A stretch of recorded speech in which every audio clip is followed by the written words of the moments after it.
اس مضمون کو اب میں یہیں پہ ختم کر رہا ہوں. میں تھوڑی سی معراج کے حوالے سے بات کر دوں کیونکہ آج یا کل جو ہے وہ شب معراج بھی ہے. تو بھائی اس حوالے سے 2-3 باتیں بڑی اہم ہیں. تعصب کی اینک اتار کر اور ٹھنڈے دل سے توجہ کے ساتھ آپ نے ذرا ان باتوں کو سماعت کرنا ہے. اگر 2-4 منٹ اوپر ہو جائیں تو کوئی مذائقہ تو نہیں ہے جی. چلو، سب سے پہلی بات معراج کے حوالے سے یہ ذہن میں بٹھا لیں کہ ہمارا عقیدہ ہے اور ہمارا یہ ایمان ہے کہ جناب رسول اللہ صلی اللہ تعالی علیہ وسلم کو جو معراج ہوئی تھی یہ معراج جسمانی تھی، یہ خواب میں معراج نہیں تھی. رسول اللہ صلی اللہ علیہ وسلم اپنے جسد اطہر کے ساتھ، اپنے دنیا والے جسم کے ساتھ آسمانوں کی سیر کر کے آئے تھے. اللہ جل شانہ کا دیدار بھی کر کے آئے تھے، اللہ سے ملاقات بھی کر کے آئے تھے. بھائی یہ سب سے پہلے اپنا اس کے اوپر عقیدہ مضبوط کریں. بعض دانشور جنہوں نے عقل کے گھوڑے دوڑائے انہوں نے کہا جی ہماری عقل کے اندر نہیں آتی یہ بات، لہٰذا انہوں نے معراج کا ہی انکار کر دیا. تو ہم ان لوگوں میں سے نہیں ہیں. تو پہلی بات تو یہ عقیدے کی ہے.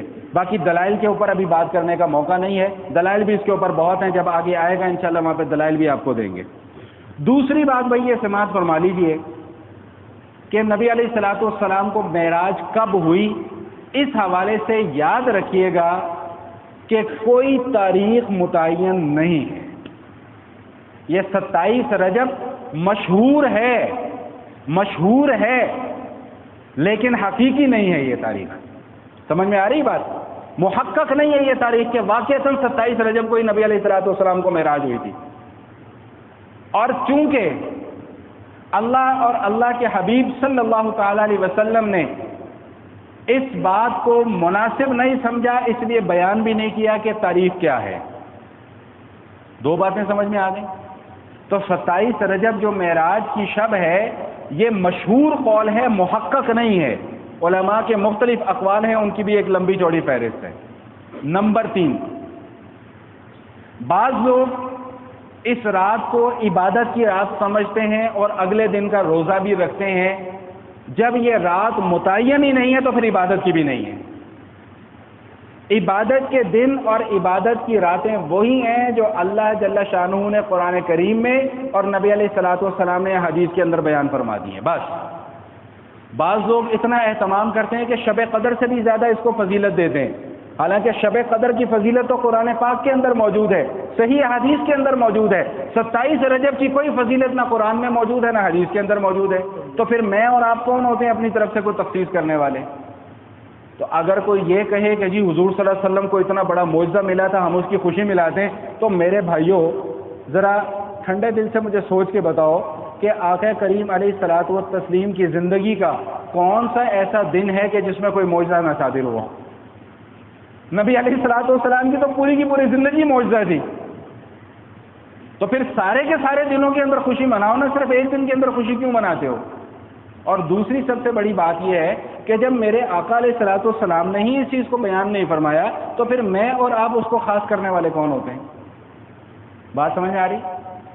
اور پھر اگلے دن کا روزہ، یہ اگلے دن کا روزہ یہ آج سے کوئی 100 150 200 سال پرانی بات نہیں ہے، بلکہ یہ 1200 1300 سال پرانی بات ہے کہ لوگوں نے اس دن کا روزہ رکھنا شروع کر دیا تھا.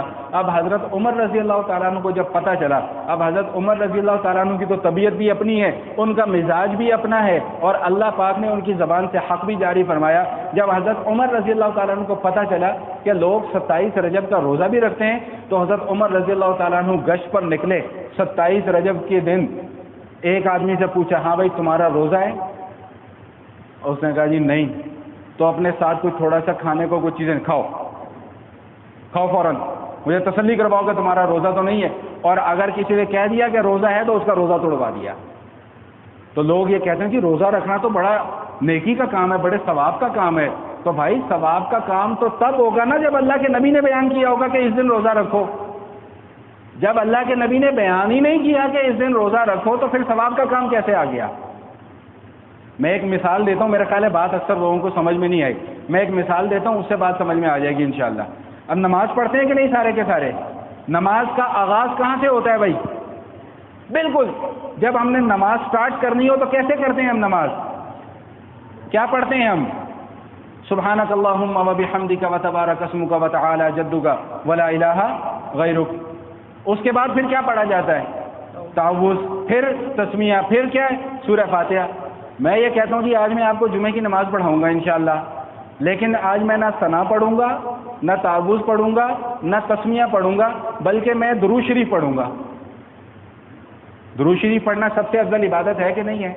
تو آپ آنکھیں بند کر کے کیا فتویٰ دو گے کہ مولوی صاحب آپ کے پیچھے ہماری نماز نہیں ہوگی؟ کیوں؟ سورہ فاتحہ پڑھنا تو ضروری ہے۔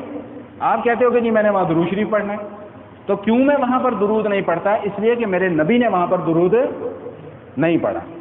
تو 27 رجب کا روزہ میں اس لیے نہیں رکھتا کہ اس دن آقا علیہ الصلوۃ والسلام نے روزہ رکھنا بیان نہیں فرمایا، نہ اس رات کو عبادت کی رات بیان فرمایا ہے، یہ عام راتوں کی طرح رات ہے۔ ہاں ویسے تو اگر کوئی عبادت کرنا چاہے تو بھائی پھر ہر رات شب قدر ہے، ہر رات عبادت کرو، ہر دن روزہ رکھو، کسی نے کوئی منع تھوڑی کیا، کوئی روک ٹوک تھوڑی ہے۔